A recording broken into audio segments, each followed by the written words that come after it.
सभी प्रेम से बोलिए विघ्नहर्ता भगवान गणेश की जय। सकटा माता की जय। आप सभी श्रोताओं को संकट चौथ की हार्दिक शुभकामनाएं। प्रिय श्रोताओं, आज की इस वीडियो में आप संकट चौथ की कथा सुनेंगे। कथा से पहले भगवान श्री गणेश और सकटा माता का पूजन करके दाहिने हाथ में थोड़े तिल और पुष्प या फिर गेहूं के 7 दाने लेकर कथा सुनी जाती है। कथा की समाप्ति के बाद तिल और पुष्प या गेहूं के दानों को जल से भरे लोटों में डाल दिया जाता है। फिर चंद्र उदय होने पर इसी पवित्र जल से चंद्र देवता को अर्घ दिया जाता है। सकटा माता सभी बच्चों की रक्षा करती है और विघ्नहर्ता भगवान गणेश अपने सभी भक्तों के सभी विघ्नों को दूर करके भक्तों की मनोकामनाएं पूर्ण करते हैं।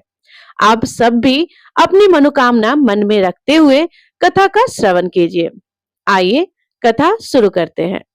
एक बार एक गांव में एक बूढ़ी माई रहती थी। वह बूढ़ी माई बहुत ज्यादा गरीब थी। उन बूढ़ी माई के परिवार में उनका एक बेटा था। वही उनके बुढ़ापे का इकलौता सहारा था। उनके पास कुछ था तो नहीं, लेकिन गांव के जितने भी घरों में पशु थे, उन लोगों के पशुओं को बूढ़ी माई का बेटा जंगल में चराने ले जाया करता था। शाम होने पर सभी गौओं को गांव के लोगों के सुपुर्द कर दिया जाता था। पशु चराने के बाद गांव वाले जो कुछ भी दिया करते, उसी से माँ बेटा का घर चलता था। इसी तरह से किसी तरह से उनके दिन कट रहे थे। एक बार की बात है, बूढ़ी माई का बेटा गांव के पशुओं को जंगल में चराने के लिए ले जा रहा था, तो रास्ते में उसे गांव की कुछ महिलाएं मिली, जिनमें से एक बुजुर्ग सी दिखने वाली महिला ने उस बेटे से कहा कि बेटा, तुम तो सारा दिन जंगल में गाय चराते फिरते हो, घर में तुम्हारी माँ बैठकर पकवान बनाकर खाती है। तब लड़का बोला कि ऐसा तो हो ही नहीं सकता, मेरी माँ कभी ऐसा नहीं कर सकती है। तब गांव की वह महिला बोली कि अगर तुम्हें विश्वास ना हो तो आज जरा घर थोड़ा जल्दी चले जाना, जाकर तुम खुद ही अपनी आंखों से देख लेना, और जब तुम अपनी आंखों से देखोगे तब तो तुम्हें विश्वास होगा।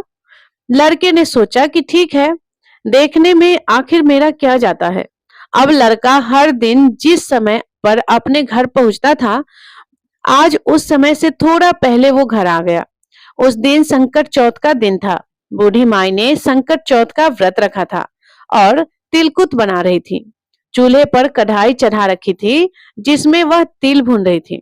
जलते हुए चूल्हे पर चढ़ी हुई कढ़ाई देखकर और उसमें तिल भुने जाने देखकर अब तो लड़के को गांव की महिलाओं द्वारा सुनी गई बातों पर विश्वास होने लगा।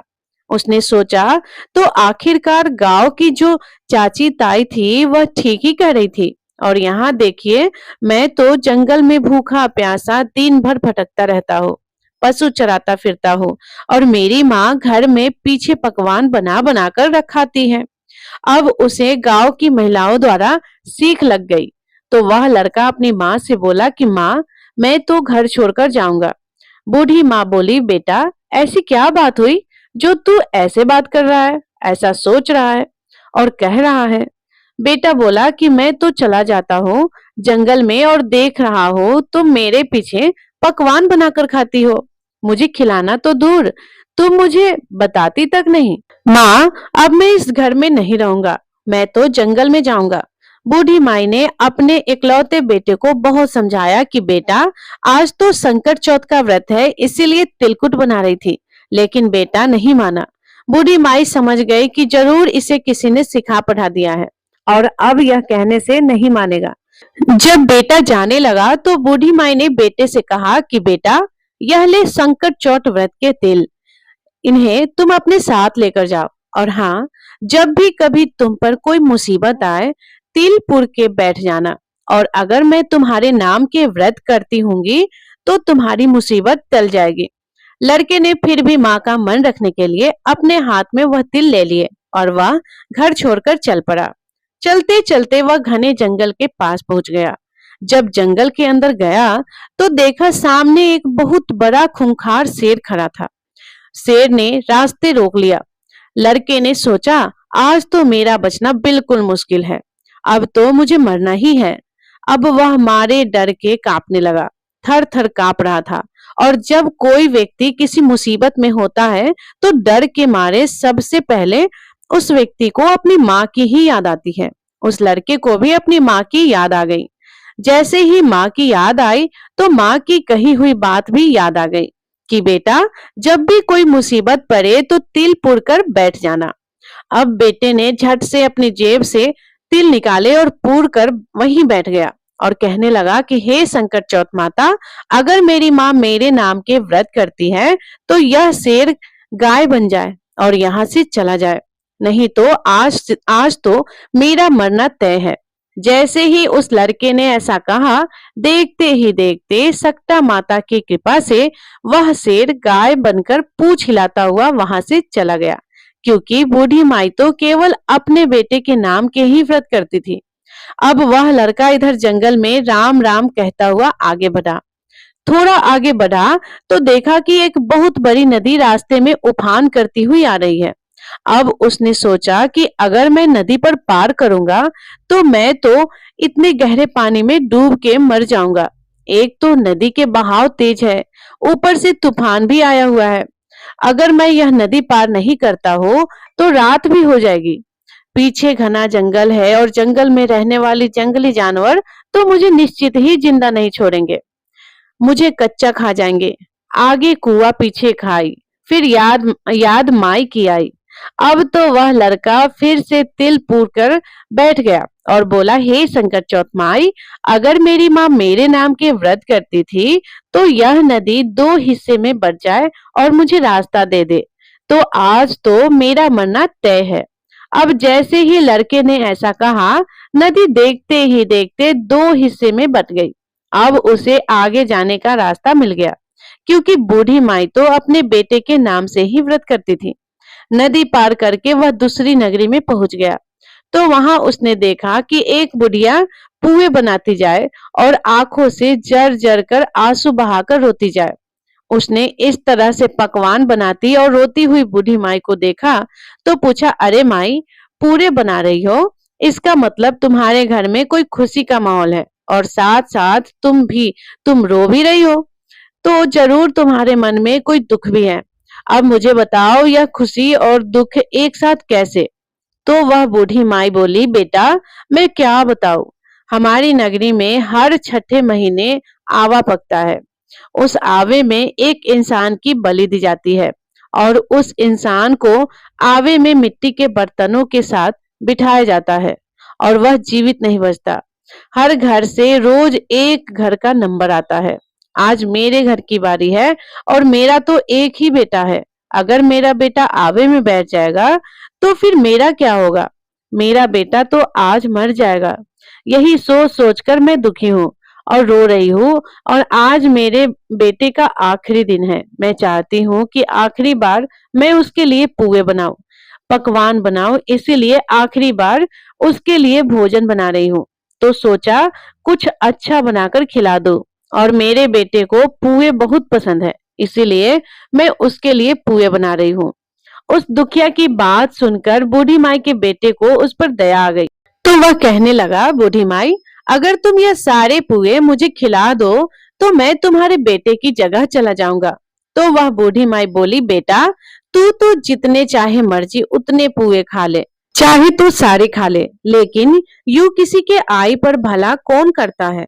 बुलावा मेरे बेटे का है, लेकिन उसकी मृत्यु को कौन अपने हाथ में लेगा? तू उसके बदले क्यों जाएगा? ऐसा भला कौन खुद ही मौत को गले लगाता है?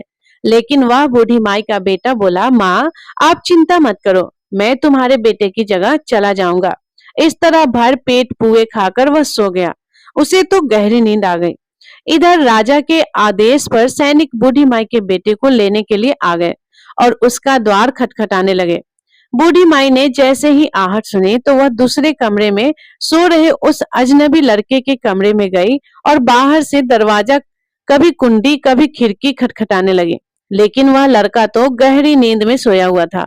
आखिरकार बहुत देर तक खटखटाने के बाद वह लड़का उठकर बैठ गया और बोला, माई, आ गए क्या? लेने वाले? तो बूढ़ी माई बोली, हाँ बेटा, राजा के सैनिक आ गए। और फिर वह बेटा सैनिकों के साथ साथ चला गया।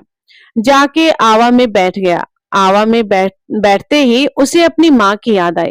उसने अपने हाथ में फिर से तिल लिए और बोला, हे संकट चौथ माता, अगर मेरी माता मेरे नाम के व्रत करती है तो आज यह जलती आग मेरा कुछ भी नहीं बिगाड़ पाएगा। मैं इस आग में ना जलूं, नहीं तो आज तो मेरा जलना तय है। 3 दिन हो गए। वहीं पास ही में कुछ बच्चे गिल्ली डंडा खेल रहे थे। खेलते खेलते बच्चों की गिल्ली उस बड़े से मटके से जा टकराई, जिसके अंदर वह लड़का और कुछ बर्तन रखे थे और आवा पका हुआ था। जैसे ही टर्न से आवाज आई उस मटके से, तो आसपास के सभी लोग हैरान रह गए कि पहले तो यह आवा 6 महीने में पकता था, आज 3 ही दिन में कैसे पक गया। यह बात जानते ही सारी नगरी इकट्ठा हो गई। राजा को पता चला तो राजा को भी बुलावा लिया गया। अब तो उस आवा के चारों ओर बारी भरी भीड़ इकट्ठी हो गई। अब राजा ने सैनिकों से कहा कि मटका उतारो। जैसे ही सैनिक मटका उतारने लगे, अंदर से आवाज आई, भाई धीरे धीरे उतारो, भाई धीरे धीरे उतारो। यह आवाज सुनते ही सैनिक तो डर के मारे दूर भाग गए कि आज तक तो इसमें से कोई कभी आवाज नहीं आई, लगता है अंदर कोई भूत है। अब तो राजा भी तलवार निकालकर खड़े हो गए और बोले, सच सच बता, मटके के अंदर तू कौन है। तब मटके में से बूढ़ी माई का बेटा निकला और बोला, महाराज मैं कोई भूत वूत नहीं हूँ, ना ही मैं कोई पिशाच हूँ, बल्कि मैं तो एक बुढ़िया का बेटा हूँ और मेरी माई मेरे नाम के संकट चौथ के व्रत करती थी। मैं तो बस गांव की चाची ताई के सिखावे में आ गया और घर छोड़कर निकल गया। मेरी माँ ने चलते समय मुझे यह कुछ तिल दिए थे और कहा था कि बेटा अगर कभी तुझ पर कोई मुसीबत पड़ेगी तो वह टल जाएगी। अब भाई यह देखो तो मैं यह तिल पूर के किसी भी मुसीबत में जाता हूँ और वहां पर तिल पूर कर बैठ जाता हूँ, तो मेरे ऊपर जो भी मुसीबत आती है वह टल जाती है। यह बात सुनकर रानी बोली, राजा जी क्यों ना अपनी राजकुमारी का ब्याह हम इससे कर दे, क्योंकि इसको तो आग भी नहीं जला सकी। राजा को रानी की बात सही लगी और फिर राजा रानी ने अपनी बेटी का विवाह उस लड़के के साथ कर दिया। अब बूढ़ी माई का बेटा राजा के राजमहल में घर जमाई बनकर रहने लगा। अब तो बड़े ठाठ से उसके दिन बीतने लगे। राजा की बेटी और वह बूढ़ी माई का बेटा दोनों एक दिन छत पर घूम रहे थे। छत पे घूमते घूमते बूढ़ी माई के बेटे को अपने गांव की, अपने देश की याद आई और अपनी माँ की याद आई। तो बूढ़ी माई का बेटा अपनी पत्नी से बोला कि देखो आज तो हमारे गांव की तरफ बादल छाए हैं, लगता है बहुत जोर से बारिश होगी। राजा की बेटी यह बात सुनकर हैरान रह गई, फिर पूछने लगी, क्या आपका भी कोई गांव है। तो बूढ़ी माई का बेटा बोला कि हाँ हमारा भी गांव है, हमारा भी घर है और मेरी भी माँ है, सब कुछ मेरी माँ ही तो है। राजा की बेटी बोली, तो फिर हम यहाँ क्या कर रहे हैं, हम भी अपने घर चलेंगे, बूढ़ी माई के पास। बूढ़ी माई का बेटा बोला कि तुम अपने पिताजी से पूछ लो, अगर वह कहेंगे तो तुम्हें हम अपने घर लिवा कर ले जाएंगे। अब तो राजा की बेटी महल में जाकर अपने पिताजी से बोली कि पिताजी आपके जमाई जी अब अपने घर जाना चाहते हैं। राजा ने कहा कि यह तो बहुत अच्छी बात है, दूर जमाई लाख जमाई, घर जमाई खाक जमाई। ठीक है, तुम दोनों अपने घर को जाओ, कमाओ खाओ, अच्छे से अपने घर गृहस्थी बसाओ। हम तो भाई इसी में राजी है, इसी में खुश है। अब तो राजा ने विदाई से पहले खूब ढेर सारी हीरे मोती जवाहरात हाथी धन घोड़े आदि देकर अपनी बेटी का विदा कर दिया। अब वे दोनों खुशी खुशी चल पड़े। इधर जब बूढ़ी माई का बेटा गांव के पास आ गया तो उसने एक सैनिक को अपने घर में भेजा कि जाओ और जाकर मेरी माँ को बता दो कि उनका बेटा बहू लेकर आ रहे हैं। अब सैनिक गया तो देखा कि बूढ़ी माई तो रो रो कर अंधी हो गई है। सैनिकों ने जाकर कहा कि बूढ़ी माई आपके बेटा और बहू आए हैं। बूढ़ी माई सैनिकों से बोली, बेटा सारा गांव तो मेरी हंसी उड़ाता है, अब तुम भी हंसी उड़ाने लग गए। मेरा बेटा तो घर छोड़कर चला गया क्योंकि उसे तो सीख लग गई थी कि, और पता नहीं अब तो उसे कोई जानवर खा गया होगा, वह जिंदा भी है या नहीं है और मुझे तो उसकी कोई खबर भी नहीं है। तो सैनिक कहने लगे, नहीं माई, आपका बेटा सचमुच आया है और अपनी पत्नी को भी साथ लेकर आया है।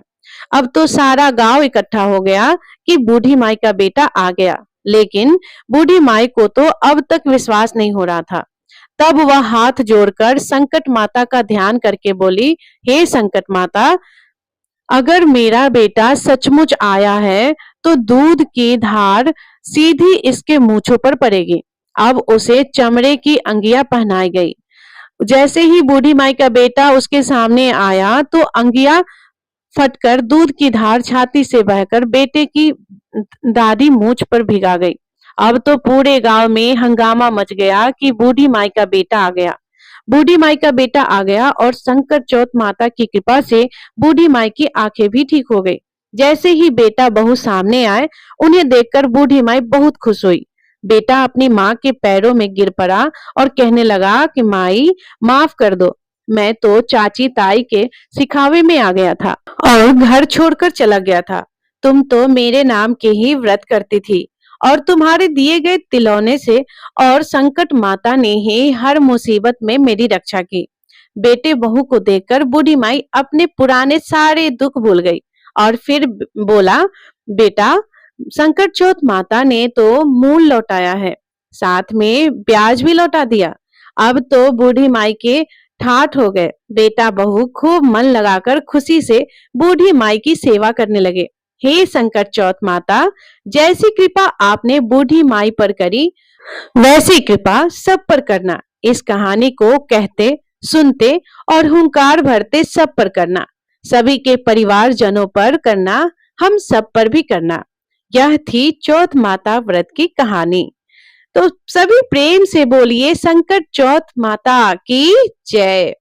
प्रिय श्रोताओं, यदि ये कथा आपको पसंद आई होगी तो वीडियो को लाइक करके कमेंट में जय संकट माता, जय चौथ माता अवश्य लिखिएगा।